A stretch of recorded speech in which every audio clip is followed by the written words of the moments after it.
Namaste. Namaste, everyone. Welcome to the session. Today's talk is titled The Four Qualifications of a Sadhak.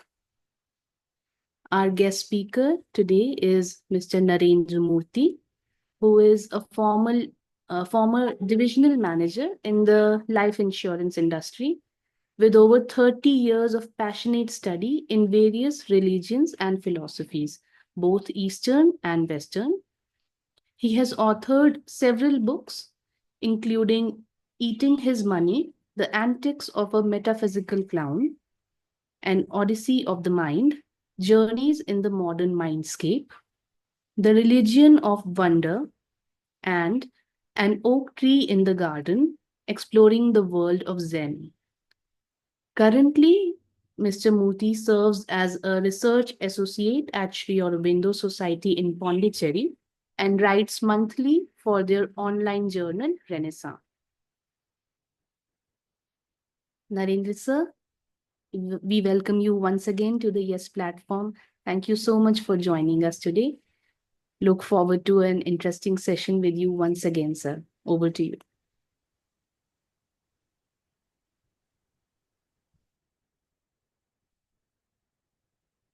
Namaste. Thank you, Arunimaji, for that introduction. And I'm grateful to Yes Talks for having me here once again. It's a great privilege for me to speak on this platform.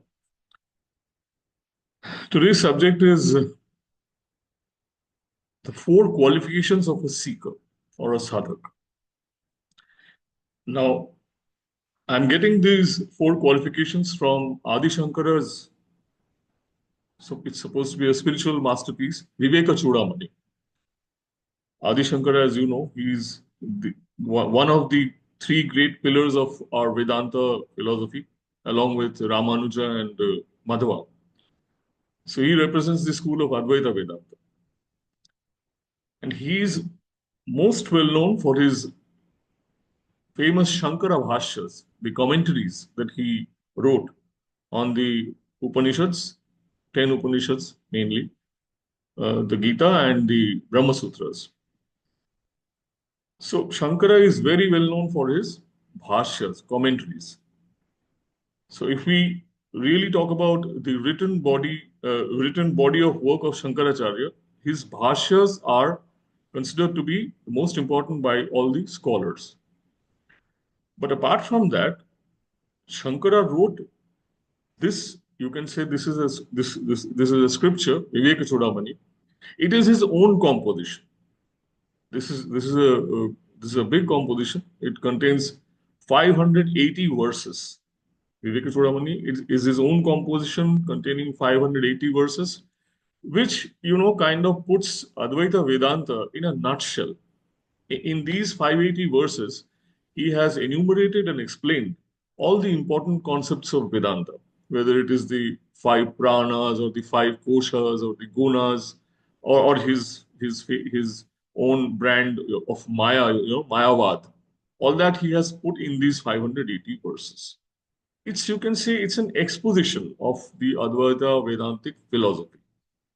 And this is his most well-known composition. Apart from Atma Bodha is also there, and his devotional hymns like Bhajagovindam and Bhavani Ashtakam. He has written many devotional hymns and small compositions also, Manisha Panchakam and all. But Viveka Chudamani, as far as his own composition goes, that is his most important work, Viveka Chudamani. Now, Shankara says that there are three great blessings that we enjoy by the grace of God. And these three great blessings are, this he says in the third verse of the Viveka Chudamani, and he says these three blessings are the human birth itself, which is a great blessing. And after having human birth, there are a whole lot of people who just squander their human life in just living a material and vital life.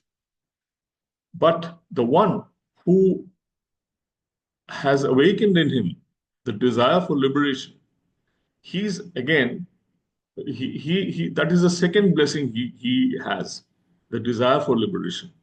And the third one is when he has that desire to get a guru's guidance, the protection and guidance of a guru. That is the third blessing in life. So Shankara says these three are the great blessings of life which has been accorded to us by the divine Devanugraha, he says in that verse. I would be showing you the points. So these are the three great blessings. Now, why did he write Viveka Chudamani? So that this great blessing is not squandered, is not wasted. The word Viveka Chudamani means Viveka, as you know, is discrimination, discernment, the ability to choose between right and wrong, true and false, reality and appearance. That is Viveka. And money is jewel. So, and Chuda is crown or crest or whatever. So Viveka Chudamani is literal translation would be the crest jewel or crown jewel of discrimination. That is how he has named it, so that we do not squander the valuable human life, and these three great blessings are not squandered. So that is why he wrote this scripture or treatise or whatever. So that is what I had to say about the Viveka Chudamani and Shankara. Now, the four qualifications of Shankara, as enumerated in the Viveka Chudamani, they have been described in 13 verses, from verse 18 to verse 30 of the Viveka Chudamani. So I'm not giving you these verses or the Devanagari, all that, or reading the verses. That would take away a lot of time. So I'm just mentioning the verse numbers. Those of you who are interested, the Sanskrit is really exquisite. Verses 80 to verse 30. These 13 verses, they talk about the four qualifications of a sadhak. So let's go to the four qualifications. The first of the qualification that Shankara mentions, which a sadhak should have or develop or cultivate, is viveka, discrimination, and the ability to distinguish between the real and the unreal, between the ephemeral and the eternal, between reality and appearance. This ability is viveka, discrimination, discernment. You see, there's a phenomenon which we see always in our lives. Whenever a person dies, especially in North India, and when they are carrying his body for the cremation, you would find the people who are accompanying the dead body, they kind of chant Ram Nam Satya, which implies that the divine is only what is real. All else is unreal and ephemeral and temporary. That is the message which that chant gives. Ram Nam Satya. Only the divine is real. But you see the irony of it. For the person whom the chant is being aired, it doesn't make any difference to that person because he has already gone beyond. And the people who are shouting that chant, they go back to their normal life the very next day, as if nothing has happened. So this whole thing becomes very mechanical. Ram Nam Satya Hai, if that is the truth, that the divine is the only truth and all else is unreal. And it's uttered with so much of solemnity. But in practice, we don't see that. That discrimination is not operational in our lives. So if you just take this example and this instance, that Ram Nam Satya Hai, if we really take it into heart, it can bring a massive transformation in our lives. That the divine is real. And we live our lives as if the divine doesn't exist. We are totally busy with our material and vital pursuits. The divine features nowhere in our lives. And when we are accompanying the dead body, then Ram Nam Satya. So you see, this is Viveka, the ability to see through appearances and arrive at what is there behind those appearances. So this is the first quality Shankara says that we should cultivate. Okay, all these, again, they feature everywhere in Sri Aurobindo's writings. I would be coming to Sri Aurobindo after I have presented Shankara's position. The next quality that Shankara talks about is vairagya, detachment. For want of a better word, in English, we translate it as detachment. Vairagya comes from raga. Raga, as you know, is attachment. Raga is attachment, attraction. And vairaga means non-attachment, not being attached. That is vairagya. So it is detachment. Some level of, if we are pursuing a spiritual path, then some level of detachment is required. When we are too much into everything, too much involved into everything, then we we lose our discrimination. Viveka, Viveka becomes unoperational. Viveka doesn't work anymore because we are too involved in everything. So to really to exercise viveka, to practice viveka, we need that detachment to really separate from the real from the unreal, from reality from the appearance. Detachment is required. If you are not detached, you cannot really exercise viveka. So viveka and vairagya are very, very closely related, and each strengthens the other. As you become more detached, your viveka, the level of your viveka increases. And as your viveka increases, when you see the falsity of things, then your detachment also increases. Viveka increases vairagya, and vairagya increases viveka. So they act in synergy. So one strengthens the other.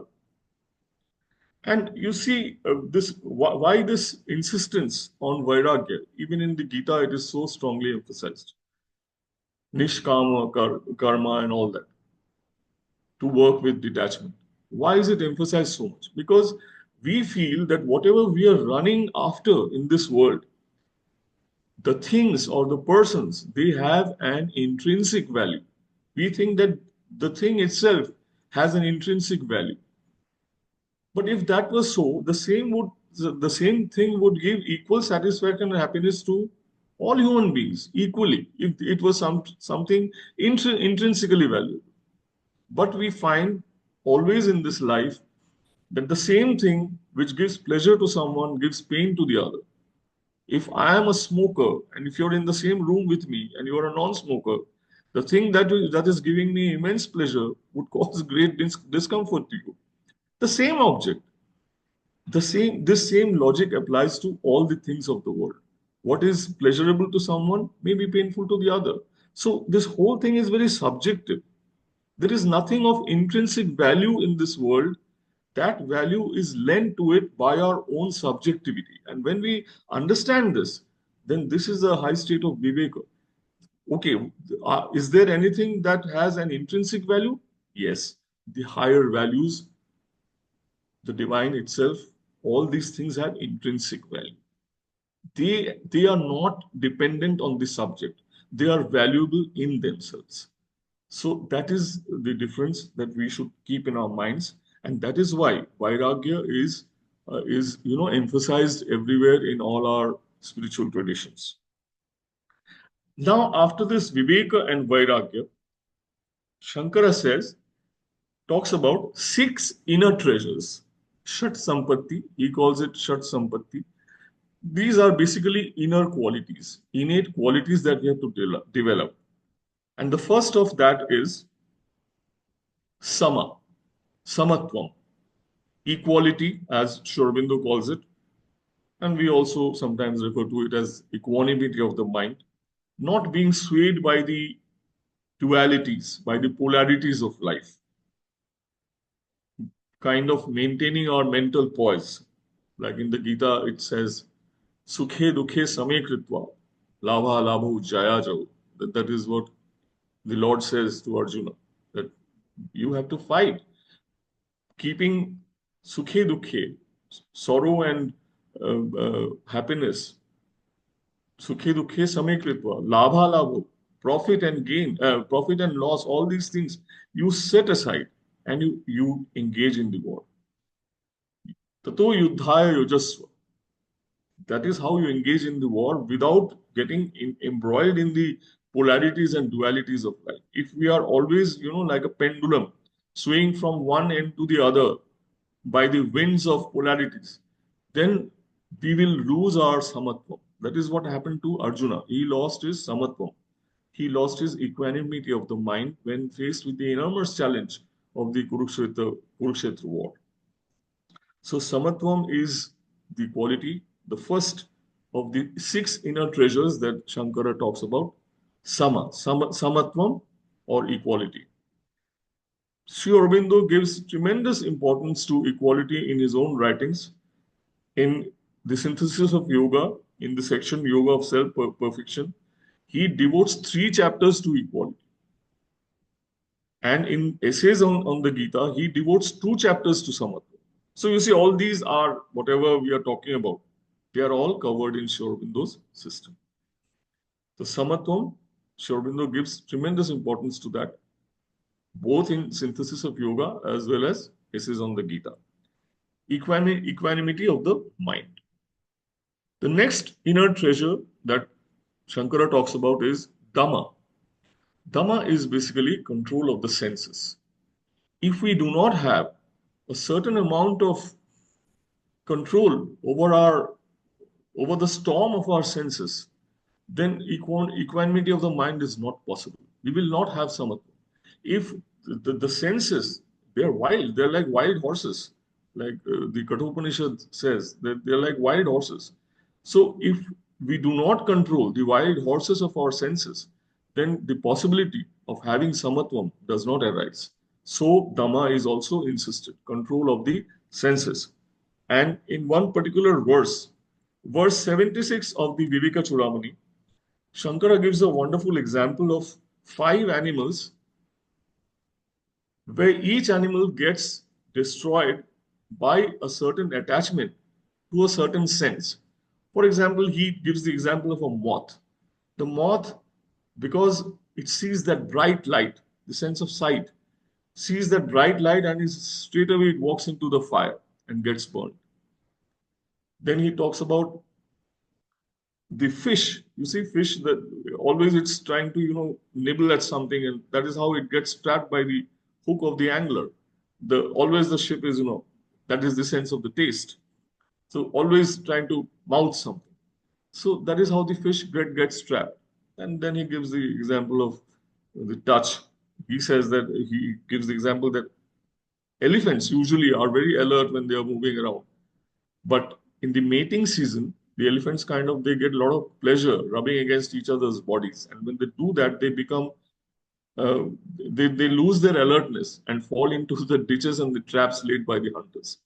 So that is the sense of touch. Like that, he gives examples of 5 animals, and he asks the question: how much more would it be difficult for human beings whose 5 senses are equally almost developed, and we are attached to all our five senses, our sense of sight, our taste.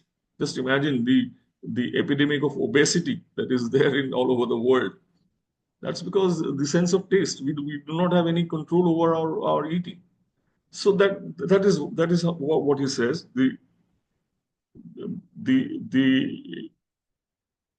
Dhamma, control of the senses, is so important. So unless we exercise that control over our senses, Sama won't be possible.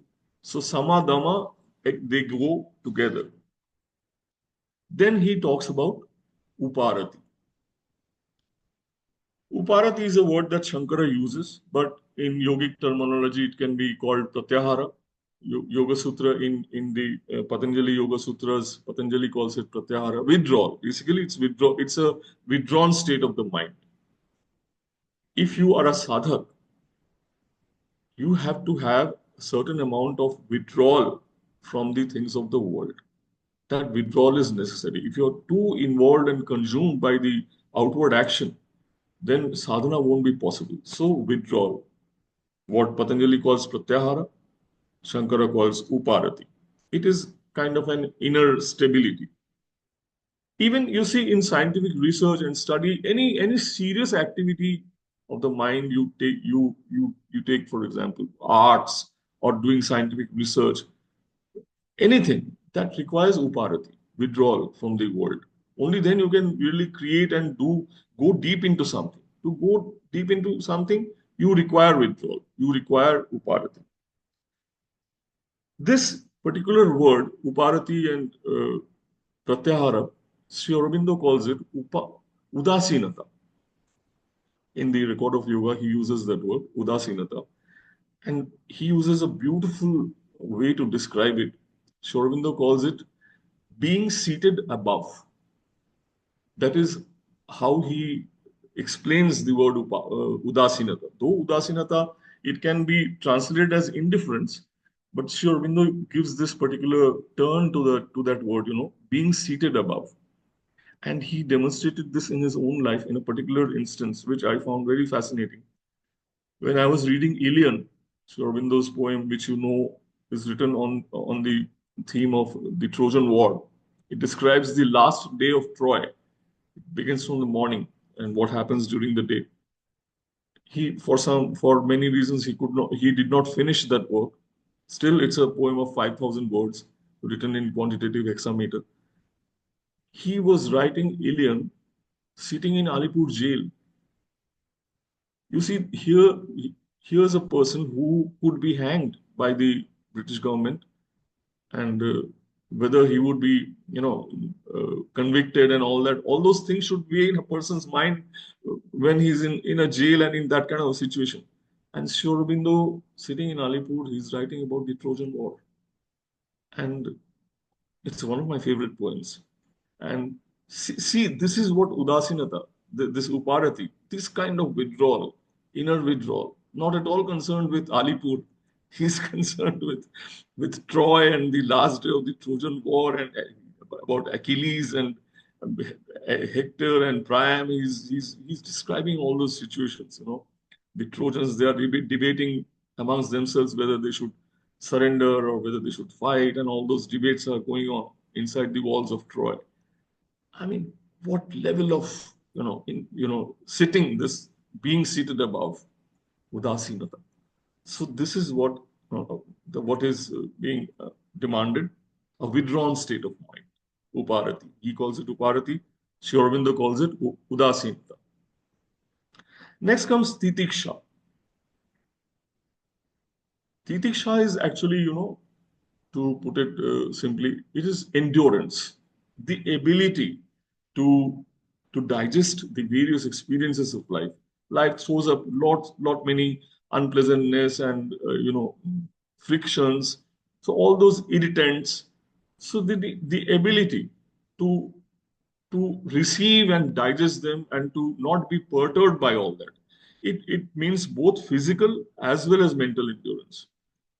When it's hot, we can't take this heat anymore. When it's cold, we can't take the cold. You see, some people are always complaining about the weather. When it's hot, they're complaining about the heat. When it's raining, they're complaining about the rain. When it's cold, they're complaining about the cold.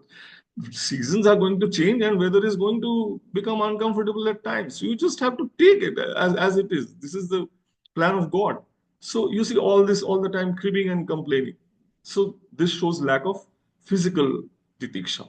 And mental titiksha is that, whatever. When all the irritants and all these things come in life, which happen every day actually. All kinds of irritants, physical and mental, they assail us. So titiksha is in enduring them, the power to endure, spiritual stamina, you can say. Ability to absorb the turbulence of events and ups and downs of life. So Sri Aurobindo also mentions titiksha in Shanti Chatushtaya in his record of yoga. He uses this word only, titiksha. So all these things you see are featured in Sri Aurobindo's system. Then comes Shraddha, the fifth quality. Fifth inner treasure. Now these are all coming under the third qualification, Shat Sampatti, inner treasure. Shraddha, I talked at length about Shraddha in my earlier talk, Guru or no Guru, that Shraddha is taking the words of the Guru and the scriptures, that these are true. When we do not have certain knowledge, when we have not reached the stage of knowledge, then it is Shraddha, the light of Shraddha, that carries us forward in our quest, in our seeking. So with that Shraddha, we go ahead. In my previous talk, I gave the example of Ramakrishna's parable about this person going to the lake and catching fishes and waiting for the fish to uh, come to his this thing, fishing rod. But he's not getting, but he's waiting patiently because he has Shraddha, that fish is available in the lake. So that like that. And the Gita says, Shraddhavan labhate jnanam. Only who has Shraddha, he gains knowledge. You see, in the initial stages of our seeking knowledge, we don't understand many things, but we persevere. Why? Because we think this is of some value. There is some value in it. There is some truth in it. Even if I'm not understanding, let me try.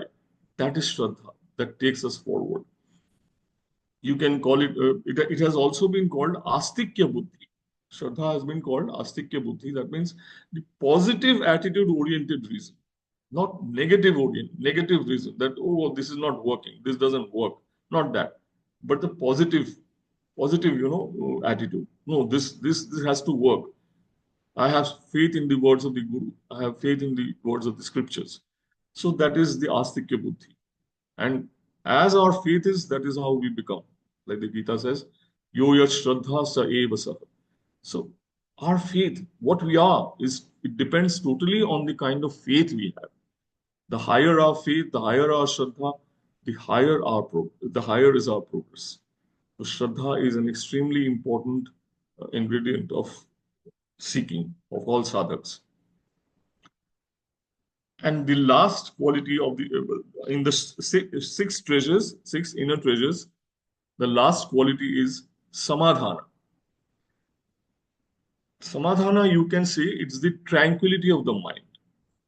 Now, though Shankara calls it a quality to be cultivated, with due respect to Shankara, I don't see uh, tranquility and peace of the mind as a quality. I see it as a result and a consequence of all the other qualities. When you have viveka, when you have vairagya, when you have uparati, when you have shraddha, then this is a consequence. It's an effect of all the other positive qualities. You cannot directly cultivate, peace of mind. That is my understanding. Shankara lists it as a quality, but that is my understanding. And why is it insisted upon? A tranquil and peaceful state of mind. Because an agitated mind cannot absorb higher knowledge.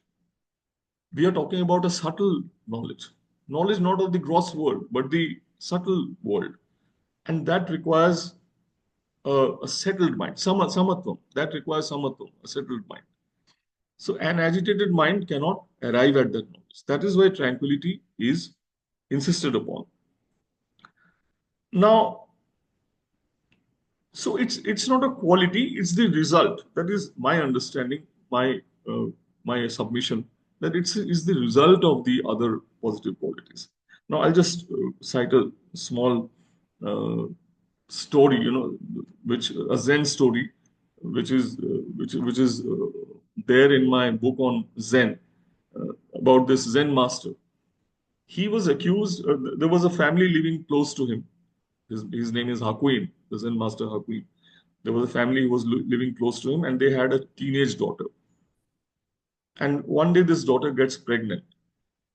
And when the parents put pressure on her that who is responsible for this, then she names Hakuin, the Zen master. Now, that Hakuin is a very revered and very he's respected in the society.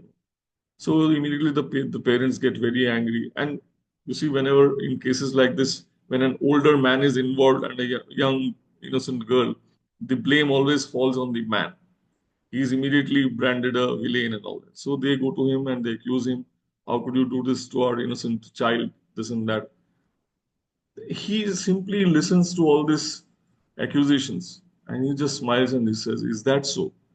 So then they said, "You must take responsibility of the child because our daughter cannot handle all this. So you are responsible. You must take responsibility of the child." So it happens like that. When the child is born, they hand over the child to Hakuin, and he takes very good care of the child, and he's very his mental poise is not disturbed, but he loses all his reputation.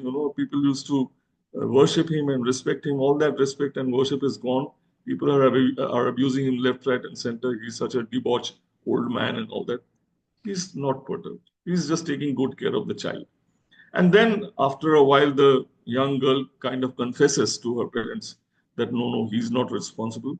I was in love with a man who worked in the fish market, and he's the one. So again, the parents, they run to him and they fall at his feet. Please forgive us. Please give us the child back. What an injustice we have done to you. And he just again smiles, hands over the child, and said, is that so? So this is, you see, this is tranquility of mind. But you see, this tranquility of mind cannot be cultivated. It's the result of a whole lot of, uh, inner treasures that we have cultivated, and this is the consequence. Like you see, in the corporate context nowadays, you would find meditation workshops are being sold. Calm your mind, you find peace of mind, meditation workshop, half an hour, 1 hour, and that is supposed to bring peace to your mind. You see, if 23 hours, 3 hours of the day, you are in an agitated state, a highly rajasic live, you are into a high state of rajas, competition, ruthlessness. You don't care about the welfare of your people. Nowadays, you are expecting people to work 14 hours a day, 70 hours a week. You just want that they would die working for you. And that is the kind of attitude we are having nowadays. And then you sit for half an hour and you meditate and deep breathing and slow breathing, relax your muscles and peace of mind. I mean, I find this very paradoxical, the whole thing. It won't work because peace of mind is not a quality to be worked upon. It develops, it is a result and consequence of your entire way of living. You cannot cultivate peace of mind directly. That is my humble, submission. And others may disagree with me, but that is how I see it. And you see, in the record of yoga, Sri Aurobindo says about, he talks about nati, naman, submission to the will of the divine. This word nati, this brings a lot of peace to the human mind. If you have this submission to the divine, then peace of mind can be a result of that. Nati. So I found the concept of nati related to peace of mind. This again forms the part of Shanti Chatushtay. So these are the 6 inner treasures that Shankara talks about. So we have covered 3 qualities. Viveka, Vairagya. Third qualification is the 6 treasures, these 6 qualities. And the 4th qualification is mumukshatvam. Moksha, as you know, it comes from moksha. Moksha is the desire for liberation. Moksha is liberation, and mumukshatvam is the desire for liberation. So, as you know, one of the 4 ends of Hindu life is moksha. Artha, kama, dharma, and moksha. That is one of the 4 ends of Hindu life. So, naturally, even the goal of Vedanta is supposed to be moksha, liberation from this life. There is a mad rush for artha and kama, but hardly anything for dharma, and least of all for moksha in ordinary life. So, mumukshatvam is the desire for liberation, according to Shankara, because moksha is the highest goal for Shankara. Sri Aurobindo doesn't give a corresponding goal for us, to strive for moksha. This kind of a goal Sri Aurobindo doesn't give us. Rather, he insists that we should lead a divine life in this very material existence itself, divinizing the life, divinizing the material plane. That is Sri Aurobindo's vision.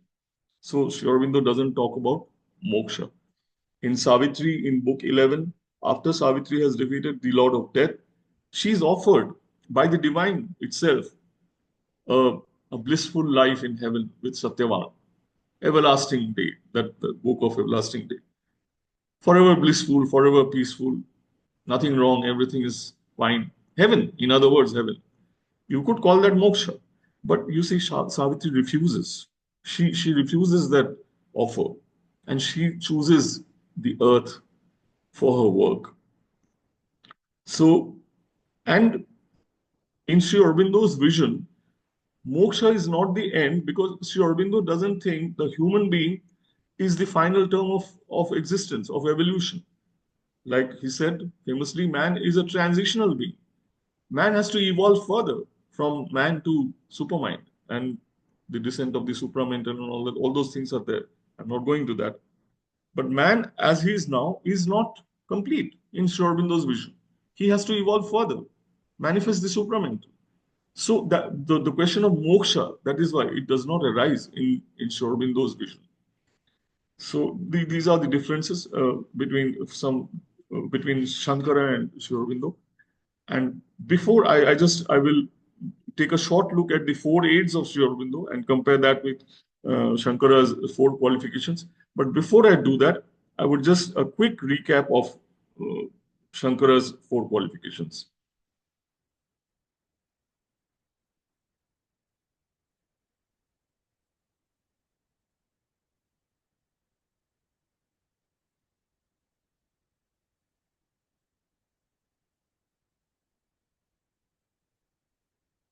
Can you see the screen? Yes, sir. Yeah. So this is the four qualifications of a sadhak from the Viveka Chudamani of Adi Shankara, verses 18 to 30. I'm not going into the verses, I'm just presenting you the points.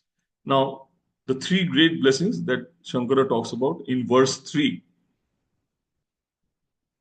Manushatyam,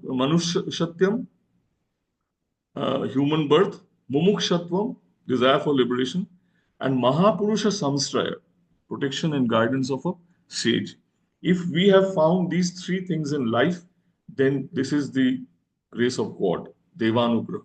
That is what Sri Shankara says. And next we come to the qualifications. Viveka.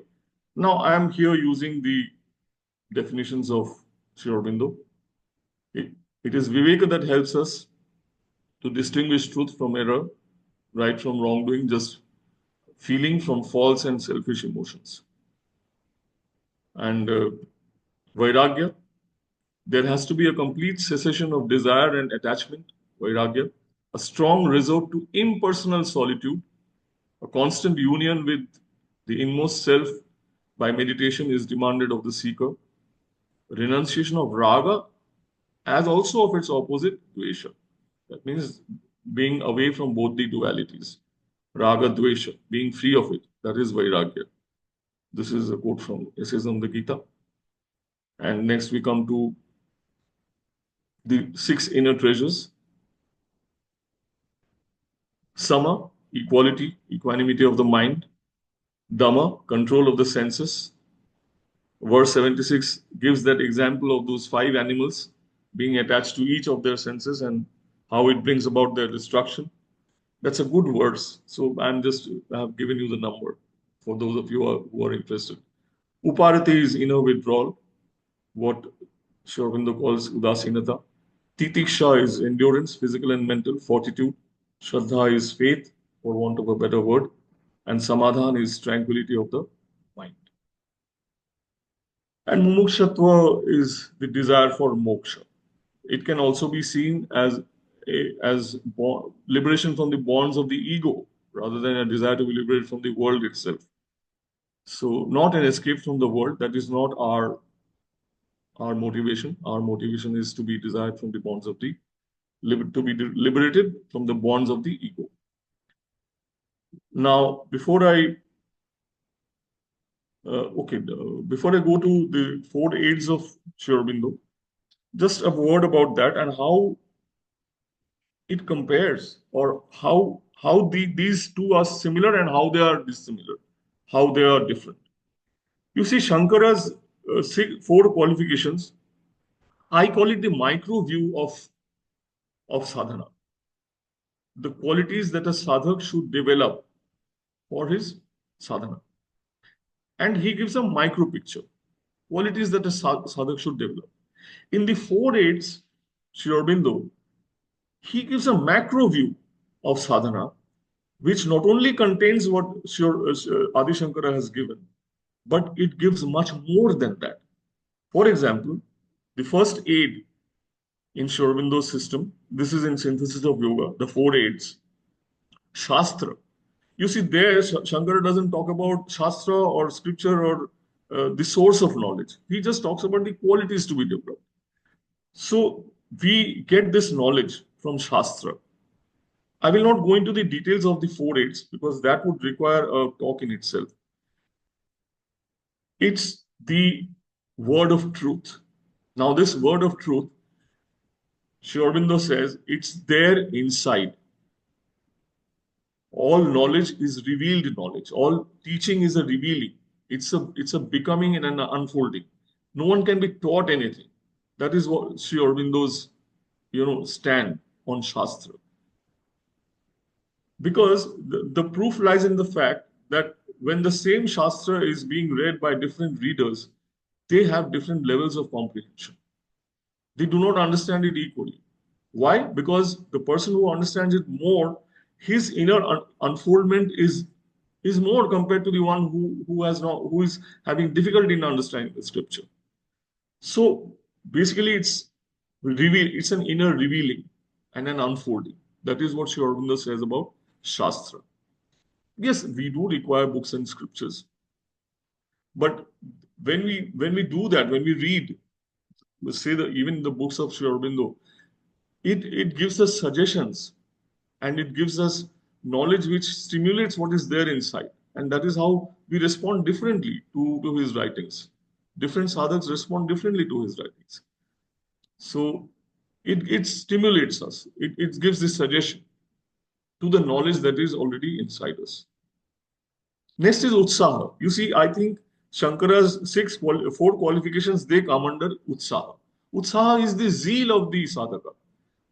The sadhana that with the kind of zeal with which he performs his sadhana, that is Utsaha. And Sri Aurobindo talks about four aspects of Utsaha. One is the power of aspiration, the force of the will, concentration of the mind, perseverance and determination. You see all those qualities, samatvam, titiksha, all these come under Utsaha, basically. So they are encompassed in Utsaha. So Utsaha contains more or less all these four qualifications of Shankar. This is what the sadhaka himself brings to the process. In the four aids, Sri Aurobindo lays down what makes sadhana possible. Shankara is saying what are the qualifications that a sadhak should develop. But Sri Aurobindo is telling us or giving us the roadmap, what makes sadhana possible. And the seeker or the sadhak is a part of it. Okay, then the third aid is the guru. Again, here Sri Aurobindo says the guru is inside. He uses the word Chaitya Guru, Antaryami. The true guru is actually inside.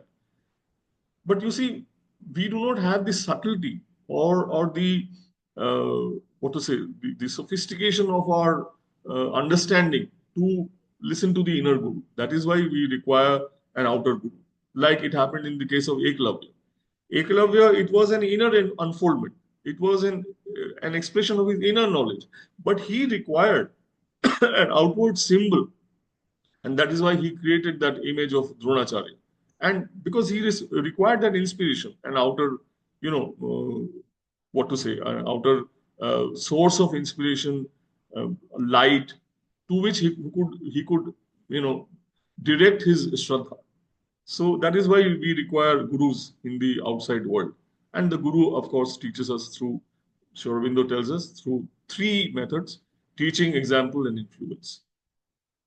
And finally, kala, the time, the right time. Like we say in common parlance, we say all in good time, everything has its own time. And here, Sri Aurobindo, I don't have the time to go into that. The three ways in which time, we experience time as a kind of resistance in our sadhana, or sometimes as a medium, and sometimes as an instrument, or even a servant of our purpose. It happened like that in Sri Aurobindo's life. He could even influence events. So I will not go because that will take a lot of time. But to put it shortly, time, everything in its own time, all in good time. So now again, let a quick recap of Sri Aurobindo's four aids.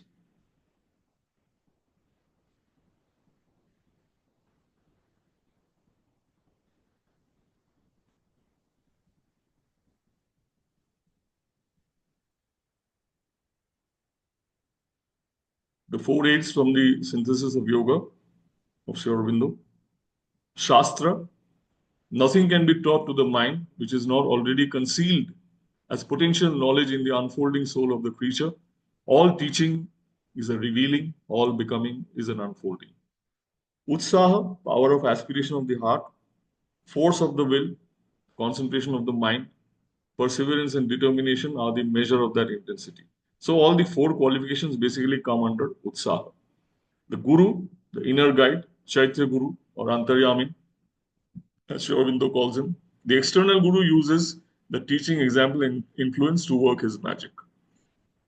And finally, Kala, the way we experience it, sometimes as resistance, a medium, or an instrument. So this is the four aids of Sri Aurobindo. It gives a macro picture. What makes sadhana possible? And Adi Shankara's system is what are the qualities a sadhak should develop? So that's, I think that's a micro view. And Sri Aurobindo's four aids is a macro view, which not only covers but also encompasses the four qualifications of Adi Shankara. So that is all I have to offer right now. Thank you very much. Pranam. Thank you so much, Narendra sir, for this enlightening session. We are so grateful that you shared your valuable insights and wisdom with all of us. Thank you, sir. Thank you. My honor. We'll open the session to the participants now if anything to share or ask. We do have a message already in the chat box. I'll read it out, sir. Please. Pratyahara Yoga Sutra explains it as withdrawal of senses only. So how is it different from a dhamma? Shall we take it as more hard control by completely withdrawing senses, like not seeing, hearing things which we should not? So would you like to? Yeah. In Patanjali's Yoga Sutra, you see, if you follow the sequence, then Pratyahara comes fourth in the Ashtanga Yoga. Yeah, fifth. After there also he talks about Yam Niyam, where this Sama and Dhamma, all these come under Yam and Niyam. Yam Niyam, Asan Pratyahar, and fifth Asan Pranayam, and fifth is Pratyahar. Yes, he's talking about withdrawal of the senses. Why? Because the aim of Ashtanga Yoga is dhyana. It is meditation. The seventh limb of Ashtanga Yoga is dhyana, and the eighth is samadhi. So there, the aim of Ashtanga Yoga is dhyana and inner, psychic, inner mental control and whatever to perform meditation, dhyana. That is why it is, you can say it is withdrawal of the senses from the outer world. So unless you withdraw your senses from the outer world, you cannot go into dhyana. After that comes dharana, pratyahar, dharana comes, concentration. And then dhyana comes, seventh. So in Patanjali's system, yes, it does have a narrow scope. But here, as a means of sadhana, this uparati or udasinata.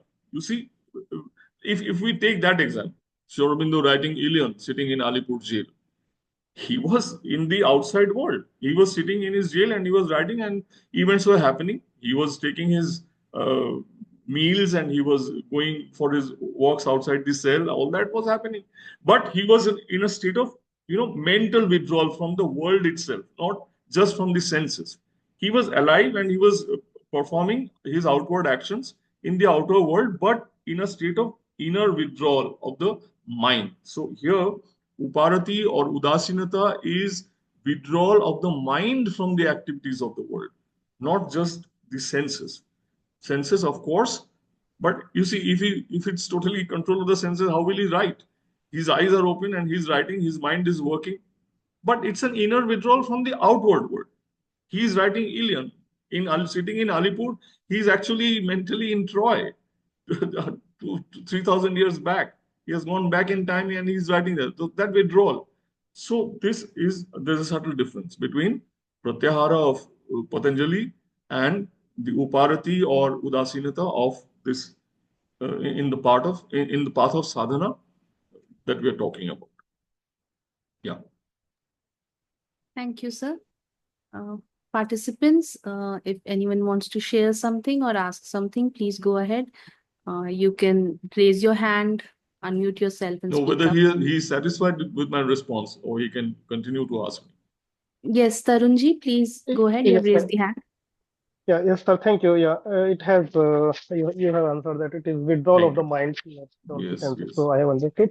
I just have a quick question on the last from 4 8 of Sri Aurobindo, the call. I have understood that somewhere with the time, and here you haven't explained that somewhere Yeah, Tarunji, instrument. to really discuss what I just mentioned it in passing, the three how we experience time in three modes as a resistance, as an ally, as an aid, and as a instrument of our work. That would require a bit more elaboration. I don't think we have the time for that. Okay. Maybe some other time. You can write to me. I'll give you a response in writing. It requires a long explanation. Sure, sir. Thank you very much. Yeah. Sir, we have another message in the chat box. Yeah. I'll read it out. Can we take pratyahar as direction of attachment towards divine rather than to excess attachment to sensory subjects? Pratyahar cannot be taken as a attachment to the divine. Rather, it's a step towards the divine. If you are on the path as a sadhak, then pratyahar is simply a step that you are taking towards the divine. If you are, where is the divine? The divine it's an inner dimension, right? So when you are withdrawing yourself from the world, it's a path you are taking towards the divine, away from the world. When you are involved in the activities of the world, you are going you are going outward. But when you are in pratyahara, you are taking a step towards the path. So it is not exactly, it cannot be called an attachment to the divine. That comes at a later stage. So it's a path towards the divine. It's a step that takes you towards the divine. Yes. Thank you, sir. Participants, if anyone else wants to share something or ask something, please go ahead. Yes, Chris, sir. I have a question that another important item is surrender that I missed in your things a Sadhak has to have for the divine. And the other is I would like to elaborate on the yoga of the cells. I understand that is a big subject. Maybe you can do that in an other explanation and another reading, but I'm very interested in that to see what kind of things you have to do physically, like in the what is it, the transformation or the I don't know how it is called, the coming down of the force. I have to do physical exercise to be strong for that. That kind of things are not so clear. In the supplemental manifestation, Sri Aurobindo says you have to do physical exercise to be able to bear the force, something like that. But that is not very elaborately discussed. If you can say something about it and maybe come back on it a later time. Chris, the second part of your question would require a lot of elaboration. Yes, Sri Aurobindo talks about preparation of the Adhar, because unless the physical frame itself is not ready to receive the higher force, it may break under the impact. Both the mother and Sri Aurobindo have talked about that. They have emphasized on that the Adhar, the vessel has to be fit enough to receive the force. And even in traditional Hatha Yoga also, the Hatha Yoga kind of, it strengthens the physical frame and all that. But the mother and Sri Aurobindo talk about it at a higher level. And right now we don't have the time to discuss. It's a big subject actually. And whereas that surrender part is concerned, I touched upon it. I did not leave it out entirely when discussing samadhana, the tranquility of the mind. I did say the tranquility of the mind is not possible unless nati. I talked about nati and submission, that is submission to the will of God. So unless that submission and surrender is there, I don't really think without that sense of surrender, peace is ever possible. I don't think it is possible for anyone to have peace unless that element of surrender is there in them. Because if it's all the time, it's our ego against the world, battling out all our battles, inner and outer, and no surrender, no sense of surrender in us, then I don't think it is ever possible to attain tranquility of the mind, samadhana. So I did touch upon that. That is nati, what Sri Aurobindo calls nati, submission to the divine. Yeah, you see it a lot in the agenda that Mother says, I offer it to the divine. But that's a big subject, what you talked about. I think we don't have the time for that. Yeah. Okay.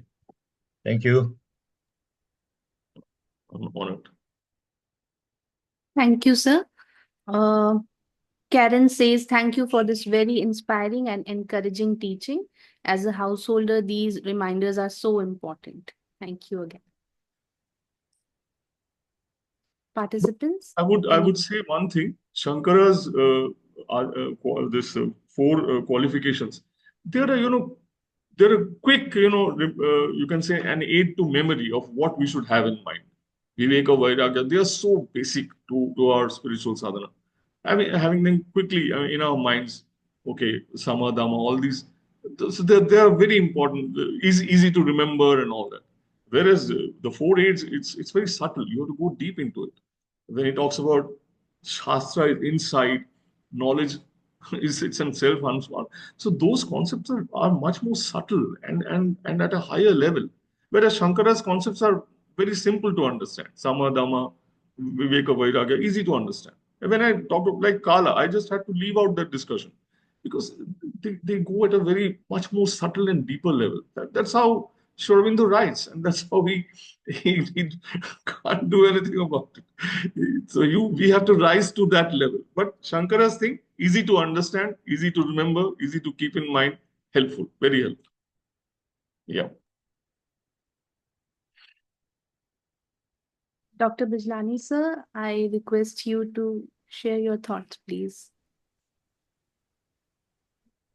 We had today yet again one more scholarly talk by Dr. Narendra Murty, which only he could have given because during the last 30 years, as you said in the introduction, he has been reading a variety of religious and spiritual literature and also has a great admiration and special sort of inclination towards the works of Sri Aurobindo and the Mother. So only a person with that extensive reading in this variety could have given a talk like that. Just make a few comments here and there. One of them is on the three blessings which you talked about. The fact that we are born human beings, the first is certainly a blessing because at least apparently, one can't be very sure, human being is the only creature who has the aspiration to evolve further and also the capacity to do so. So in that sense, human birth itself is a great blessing. One might say that, we keep, after being born, when we are grown up, we keep struggling to get admitted to various clubs. And many clubs are already oversubscribed and you have to wait for years and sometimes one never is able to get the membership of the club. But the fact is that when we are born, we get automatically admitted to one of the most exclusive clubs on this planet, and that is the club of humanity. So that is a great blessing. About the other two, the desire for liberation and the blessings of a sage, or one might say a guru, Perhaps that is something which is not universal. Every human being does not get it, at least not to the same extent. And that may be related, not that there's any discrimination going on here, discrimination in the sense of partiality, but it is because each individual soul is at different stages of the spiritual journey. And it is only after a certain degree of evolution has taken place, maybe by trial and error, that one is consciously aware of the true purpose of life, has a genuine and sincere and intense enough aspiration, which is persistent, uh, calm, and calm, but not impatient, as Sri Aurobindo and Mother have emphasized. So that type of an aspiration comes only after a considerable homework has gone on in the previous lives. And the same applies to the Guru, because the Guru appears when the disciple is ready. So the disciple is ready when that aspiration is there. So once the aspiration is there, then the Guru who is meant for that disciple automatically appears. So while the first of these blessings is universal for all human beings, the other two would vary from Very few. person to person.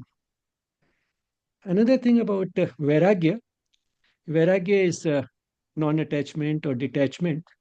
Now, that is possible only if we get attached to something which we recognize as something more precious, more valuable, of greater lasting value, or if one were to equate uh, attachment with love, that we love what we are attached to, or we get attached to what we love, then as Sri Aurobindo says, in love we seek primarily two things. One is intensity, and the other is permanence. Now, the permanence part applies only to the divine. So when one realizes that, then automatically the love would shift to the divine, because that is where one can get both the intensity and the permanence. And intensity, again, to think that the intensity of this love cannot be the same as the intensity for, say, a young person, for when the young person falls in love. It can't be that intensity. But that, again, Sri Aurobindo and the mother both have emphasized that, in fact, the intensity of the psychic love, which is what would lead to human love of the purest variety, as well as love for the divine. The intensity of the psychic love is no less than the intensity of the ordinary vital love. The only thing is that in the vital love, the flame is red. In the psychic love, it is a white flame. And we all know white flame is actually hotter than the red flame. So the intensity can be, in fact, greater. So it's only when one realizes that that is where the permanence lies, then the intensity will also increase. And once that happens, then automatically it becomes easy to get detached, because getting detached is like renunciation. And renunciation uh, will not feel like giving up something only if one has a better substitute available. And then about the difference between equality and equanimity, samatvam. That again is important, because Sri Aurobindo has more or less uniformly used the word equality rather than equanimity. And in today's world, that is likely to be misunderstood, because at once we would jump to the conclusion that referring to social justice or equality, social equality. But that is not what is implied here. What is implied here is responding to all events and circumstances of life with equal delight, which is a little different from just equanimity. Because equanimity can be the result of philosophical indifference, or just as a result of simple maturity. I lived long enough in this world, I've seen everything, now nothing affects me. Now, that is also a type of equanimity, which is just coming from age, from maturity. Then, there's philosophical indifference. One can be stoic, stoic philosophy. One can be a follower of that.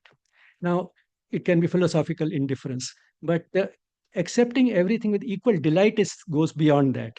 It is not just indifference, but accepting both with equal delight. Why? Because both fortune and misfortune, victory and defeat, these are all opportunities for spiritual growth, which is the very purpose of life. So it is that which makes us accept both with equal delight.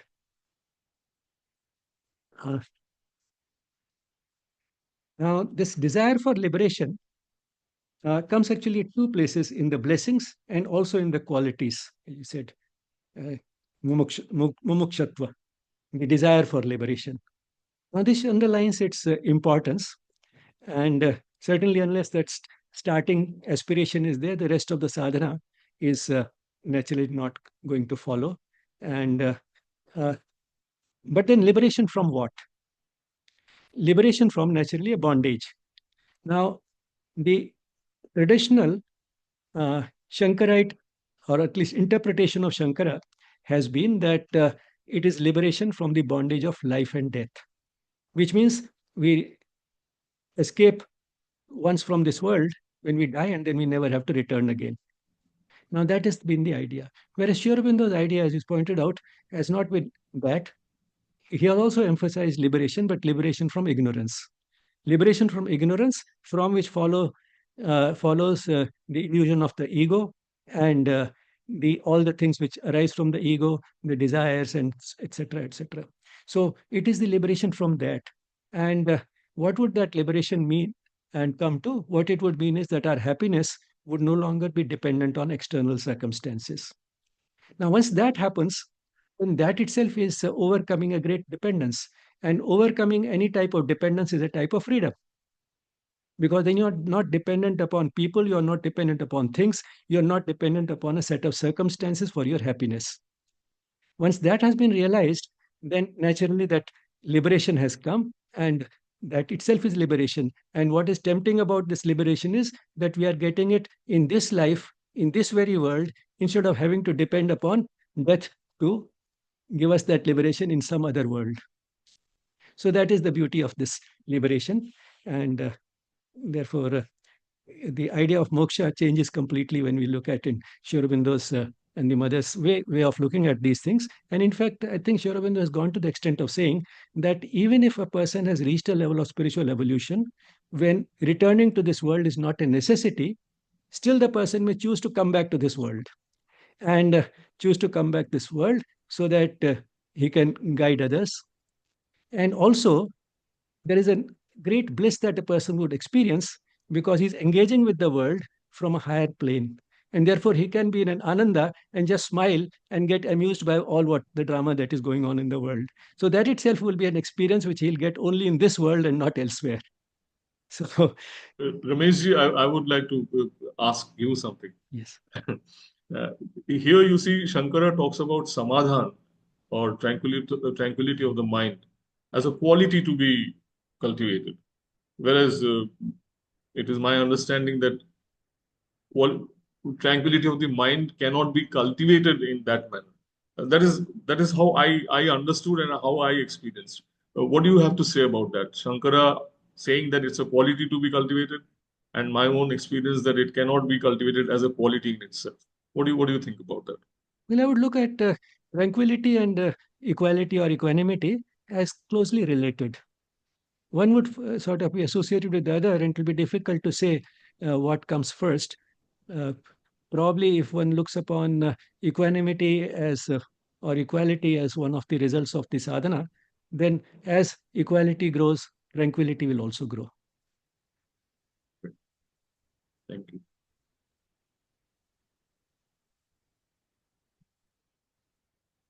I'll end with a little bit of a comment which I think this type of discussion asks for, because there's general perception that Sri Aurobindo differs strongly from Shankara. Yes. That's a general feeling. And although both, in fact, the philosophy, the spiritual philosophy of both is an Advaita philosophy, a non-dualistic philosophy. But then the difference is that an emphasis. In case of Shankara's Advaita, the emphasis is on the appearance being different from the reality, which is of course true, because while the appearance may be appearance is one, or the appearances are multiple, pluralistic, the underlying reality is one. So that is what non-dualism is about, that all that exists is actually that one, the divine or Brahman. Now, Sri Aurobindo also says that. Now, but then the appearance is different from the underlying reality, and that is exactly what an illusion is. That is, what it appears to be is not what it really is. It may appear like a rope, but actually it's a snake, or the other way around. So the appearance is different from the reality. So in that sense, yes, there is an illusion.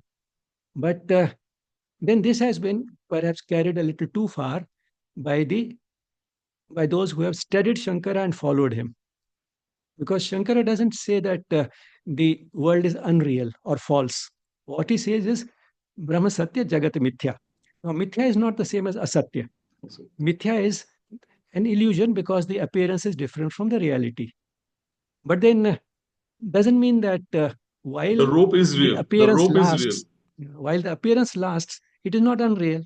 The underlying reality of all the pots may be the clay of which they are made. But while the pots exist, they are also real. Yes. We may see them only as pots, but then a person who has a deeper vision may see the clay, which is the more lasting reality. The pots may break, and the clay can be recycled to create another set of pots of a different shape, different type, and so on. So that can be done. So the underlying reality is the clay, but so in that sense, yes, the pots are an illusion. They are the deeper reality, something else. But all the same, while the pots exist, they are not unreal. Now, the emphasis there is on the appearance being unreal. Whereas in Sri Aurobindo's and the mother's way of looking at things, the emphasis is on the appearance also being a reality, although a different layer of reality. Now, why that emphasis was necessary was because of the circumstances, because this type of an interpretation, which just got sort of more and more distorted with time, led to a degeneration in the society. Because people came to feel that, well, if all this is unreal, then why take interest in it? But at the same time, they found that there was no alternative. So the really wise ones and lucky ones are those who go away to the Himalayas or to a cave in search of the divine. The rest of us, what can we do? We have no time for spirituality. We are engaged in so many things. We have so many compulsions, obligations, temptations, conflicts, responsibilities. What can we do? So we are unfortunate. We have no choice. Maybe when we grow old, there'll be some time for spirituality. Not realizing that the life itself is a vehicle for spiritual growth, and spirituality, the dichotomy between worldly life and spiritual life is something which is was not what Shankara meant. He did not want to create that dichotomy, but it got created over a period of time because sometimes it appears tempting and convenient to the ordinary mind. But then the result of it was that spirituality going out of worldly life led to a degeneration of the society. And if one looks at it, all this started happening around 2000 years ago. And then by the time it was about 1000 years ago, its effects were perceptible. Till about 1000 years ago, in spite of that degeneration which set in about 2000 years ago, India was second to none in any sphere. And that was because till about 2000 years ago, spirituality permeated every aspect of life. So spirituality is not antagonistic to worldly life or to worldly achievements, because India was second to none in not only in the spiritual sphere, but also whether it was education, whether it was science and technology, or whether it was art and architecture, or it was music and dance. India was second to none in the world in any of these fields. And that supremacy it maintained till about 1000 years ago as a result of the momentum of those previous 3000 years. Because even if we take the Vedas as 5000 years old, from 5000 years till about 2000 years ago is a 3000 year period. And nowhere in the world, any part of the world, there's no part in the world where has had that type of sustained productivity in both the spiritual and material sphere for a sustained period of 3000 years. That itself was a great achievement. And therefore, it maintained its momentum for another 1000 years. But by 1000 years ago, this degeneration became so obvious that we could be enslaved. And of course, that is history. But then, when Sri Aurobindo was there, he could see that how this process of degeneration started, and therefore he had to emphasize the other side of it. He had to emphasize that, yes, the ultimate reality is the divine, but all creation is a manifestation of the divine. It is just another form of the divine. You cannot accept one form of the divine that is unmanifest and reject the other which is manifest. Both are real, both are two different forms of the same. So he had to emphasize that. And therefore, instead of saying Brahma Satya Jagat Mithya, he had to say Jagadapi Satya, Jagadapi Satya, sorry, Jagadapi Brahma Satyam na Mithya. So Jagadapi Brahma Satyam na Mithya. So Jagat is also Brahma, it is Satya, it is not Mithya. So he had to sort of clarify that. So he came up with that because that was the need of the times. He wanted that Vedic culture, which was sustained for at least 3,000 to 4,000 years, where spirituality entered every aspect of Indian life, is the way that India can once again rise, which was important for India and which was important for the world. So that is why he had to emphasize that, lay great emphasis on it. So emphasis is different, but basically both are Advaita philosophies. And Shankara's is an absolute non-dualism. Ramanuja's is a qualified non-dualism. Sri Aurobindo's is, he has not given a name perhaps, but David Frawley has called it integral non-dualism. And I think it's a good way of putting it. So that is also non-dualistic philosophy, Sri Aurobindo's. So the difference is only in emphasis. I think I can end this with a little comment on this from Manoj Da. And I think there can be no better authority in Sri Aurobindo's studies. At least he's one of the sort of top ones. And this comes from a book that he wrote, My Little India, which is basically his travels through different parts of the country. But again, as a storyteller, it's an extremely engaging book. It's not just a travelogue. Now, in this, at one of the places where he was wrapped into a conversation with one of the people whom we met, he was asked in a very simplistic way that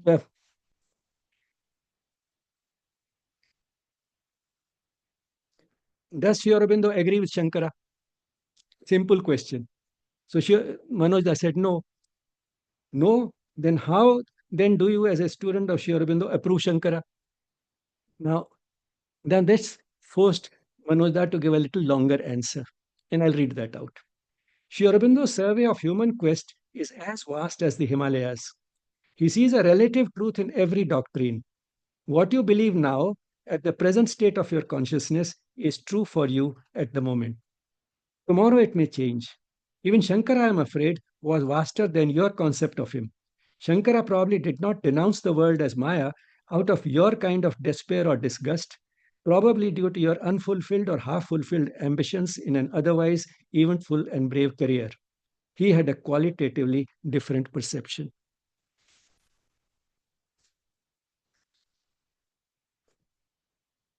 So, Narendraji, thank you once again for this extremely scholarly presentation, and we look forward to more of your presentations and, of course, to your visit in February near the mother's birthday.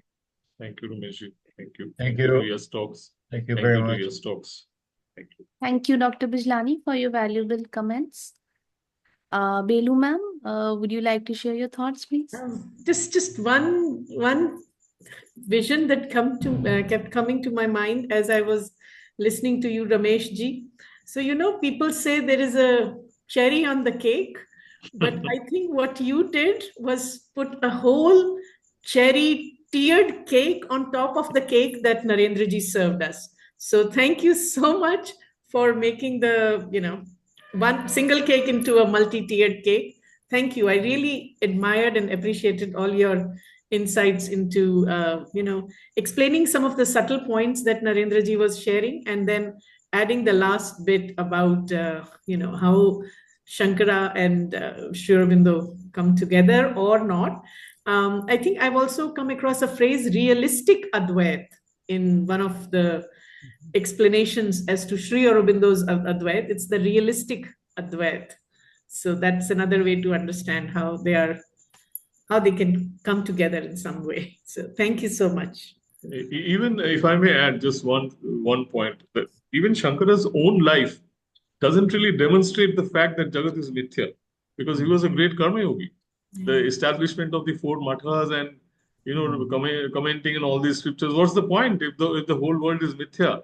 What's the point in all that? And that is why Sri Aurobindo, in his aphorisms, he makes that remark that God smiled thrice on Shankara when he established the four mathas and when he came back to perform the last rites of his mother, and then when he commented on the Isha Upanishad.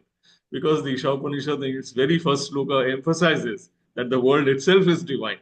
So there is no question of being mithya or whatever, non-existent or something. So Shankara's own life is also, I think he embraced life with his actions and what he did, establishing the mathas and all that, and erecting the grand edifice of Advaita Vedanta. That doesn't show an escape from life, but rather an embracing of life. His own life doesn't show that he was an believer in the illusion theory. I think that's the point I would like to add. Thank you, sir. Thanks a lot. So before we close, I would like to inform that the recording of today's session and all Yes Talks are published on our YouTube channel, Yes Spirituality, which hosts extensive content on yoga, education, spirituality, and related subjects like self-help, psychology, and wellness. Thanks a lot, Arun. Thank you. Thanks once again, Narendra sir, for sharing your valuable time with all of us. And thank you, participants, for being with us today. We'll close today's session with a moment of peaceful silence. Namaste. Namaste.